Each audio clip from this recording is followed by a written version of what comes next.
Hematopoiesis merupakan proses pembentukan komponen sel darah, di mana terjadi proliferasi, maturasi, dan diferensiasi sel yang terjadi secara serentak.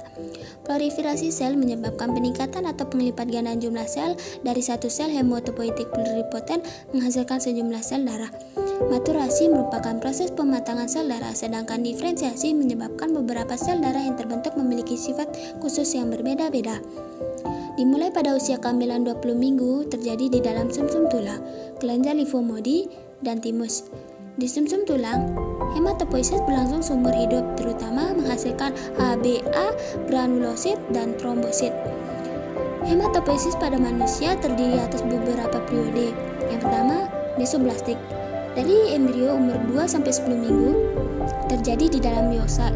Yang dihasilkan adalah HbG1, HbG2, dan Hb portline. Yang kedua, hepatik. Dimulai sejak embrio umur 6 minggu, terjadi di hati, sedangkan pada implan terjadi pada umur 12 minggu dengan produksi yang lebih sedikit dari hati. Di sini menghasilkan Hb. Yang ketiga, mieloid. Dimulai pada usia kehamilan 20 minggu, terjadi di dalam sumsum tulang, kelenjar limfomodi, dan timus. Di sumsum tulang, hematopoiesis berlangsung seumur hidup, terutama menghasilkan HbA, granulosit, dan trombosit. Pada kelenjar limfomodi, terutama sel-sel limfomosit, sedangkan pada timus yaitu limfomosit, terutama limfomosit T. Beberapa faktor yang mempengaruhi proses pembentukan sel darah, diantaranya adalah asam amino, vitamin, mineral, hormone, ketersediaan oksigen, transfusi darah, dan faktor-faktor perangsang hematopoietik. Menjelaskan anatomi dan fungsi dari bagian-bagian darah. Yang pertama, plasma darah. Plasma darah adalah komponen penyusun darah yang paling banyak, sebesar 55% bagian darah adalah plasma darah. Plasma darah terdiri dari garam, mineral, protein darah seperti albumin, fibrinogen, dan antibodi, nutrisi, hormon, dan gas terlarut, serta hasil eksternasi. Walau terlihat banyak penyusun, tetapi 90% darah adalah air. Plasma darah ini berfungsi untuk mendengarkan nutrisi, hormon, dan oksigen ke seluruh tubuh. 2. Sel darah merah. Sel darah merah atau eritrosit berbentuk binokaf dan tidak memiliki inti sel, ukurannya kecil dan fleksibel. Sel darah ini berjumlah sekitar 4-5 juta sel. Sel darah merah berfungsi membawa hemoglobin yang telah terkait oksigen dari paru-paru menuju jaringan lainnya. Selain itu, sel darah merah yang telah mengangkut oksigen harus mengangkut hemoglobin yang telah terkait karbon dioksida pembuluh ke paru-paru untuk melanjutkan siklus pernapasan manusia. Jika seseorang kekurangan sel darah merah, maka seseorang tersebut akan memiliki penyakit yang namanya amenia. Dampak yang disebabkan oleh penyakit tersebut, penderita amenia biasanya akan lebih cepat lelah dari orang yang kebanyakan. Hal ini yang terjadi karena kekurangan suplai oksigen untuk tubuh karena kurangnya sel darah merah sebagai pengangkut. Sel darah putih berfungsi dalam menjaga kekebalan dan pertahanan tubuh. Leukosit ini bertugas untuk menetralkan bakteri dan kuman yang masuk melalui aliran darah atau dari luka yang terbuka.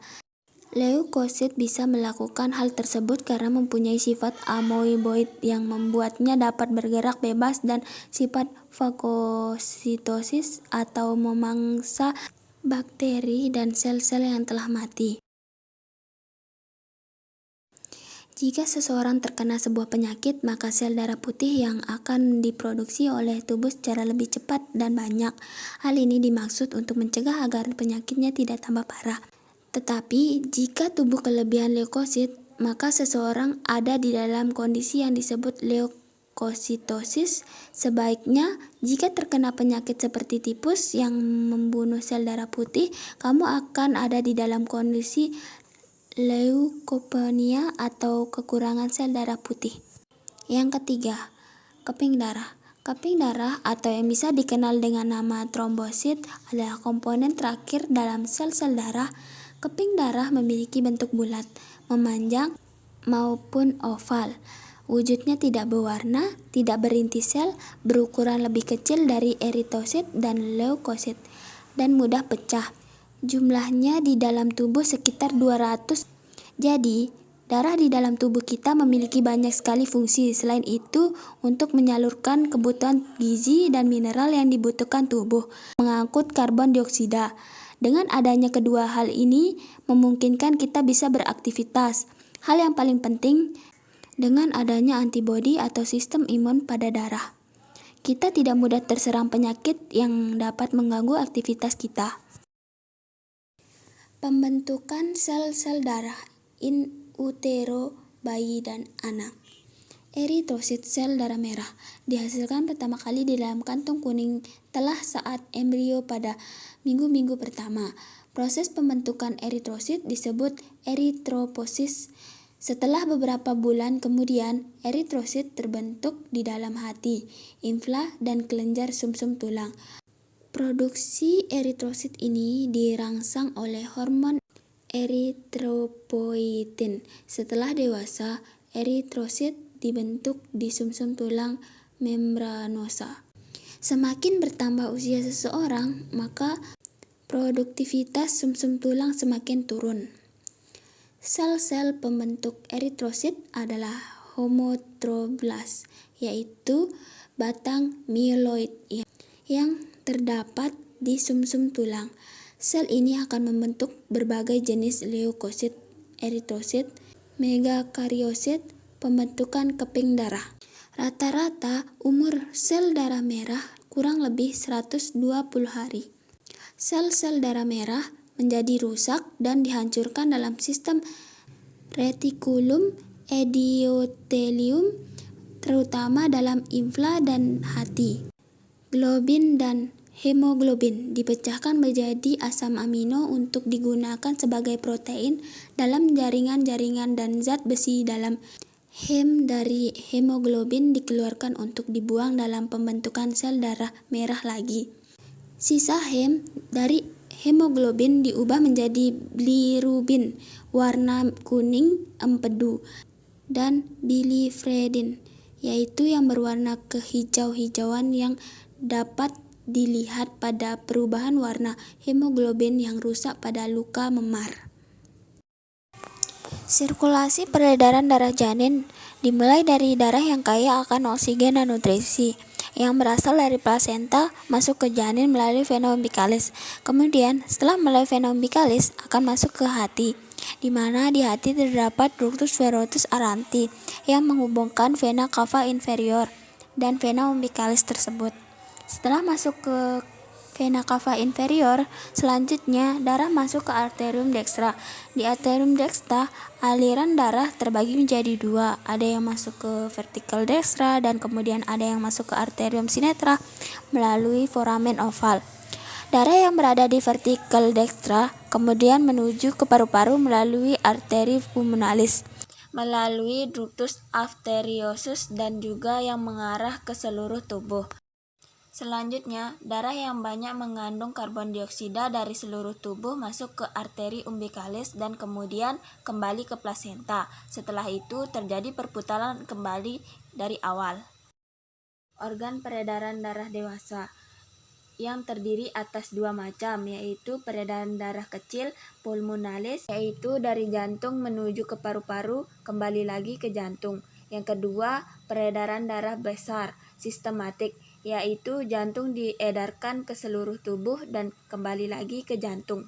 Yang pertama kita akan membahas peredaran darah pulmonalis kecil. Vertikal berkontraksi, katup tricuspidalis tertutup, katup simenular anteri paru-paru terbuka. Darah kaya CO2 dari vertikal kanan dibawa oleh arteri pulmonalis menuju ke paru-paru kanan dan kiri. Di paru-paru darah melepaskan CO2. Darah mengambil CO2 di paru-paru. Darah kaya O2 dibawa oleh vena pulmonalis menuju ke arterium kiri. Vertikal retraksi, katup cuspidalis terbuka, darah mengalir ke vertikal kiri. Peredaran darah besar sistematik, vertikal berkontraksi, katup bikupidalis tertutup, katup seminular aorta terbuka. Darah kaya O2 dari vertikal kiri masuk ke aorta. Darah kaya O2 dibawa oleh arteri diedarkan ke seluruh tubuh kecuali paru-paru. Darah melepaskan O2 dan mengambil CO2 dari seluruh jaringan tubuh. Darah kaya CO2 dibawa oleh vena cava menuju ke arterium kanan. Vertikal relaksi katup trikupidalis terbuka.